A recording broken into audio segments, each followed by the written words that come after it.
Heterodox we have discussed. What is heterodox? Heterodox. Orthodox sects. Heterodox sects. Gnostic Sampradaya. Heterodox means Gnostic sect Sampradaya. So Gnostic Sampradaya means the Sampradaya who do not believe that Vedas are revelation. They say that Vedas are creation of people.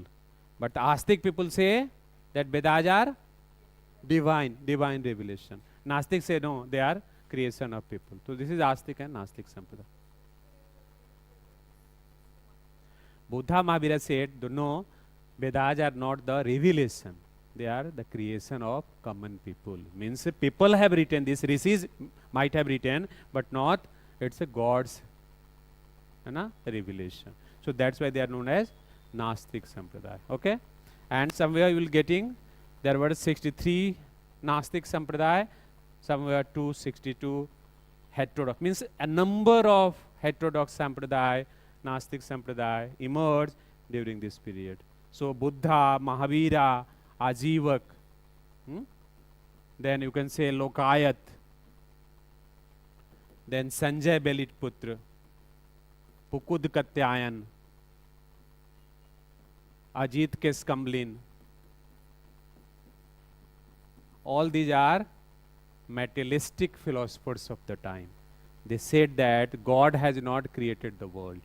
They said that these Vedic literature are not the God's revelation. Getting the point? So all are heterodox. Heterodox. On the very like the first or second day or third day we saw Sankhya philosophy. Earlier it was, remember, or you have forgotten the things? Sankhya philosophy we have discussed now. Earlier it was materialistic, then tended to become spiritualistic. So spiritualistic means orthodox, who believe that the universe has been, the world has been created by God, supernatural power, and then believe no, it is not like that. Getting the point? So therefore Buddha and Mahavira, they are non-believer. They are non-believer.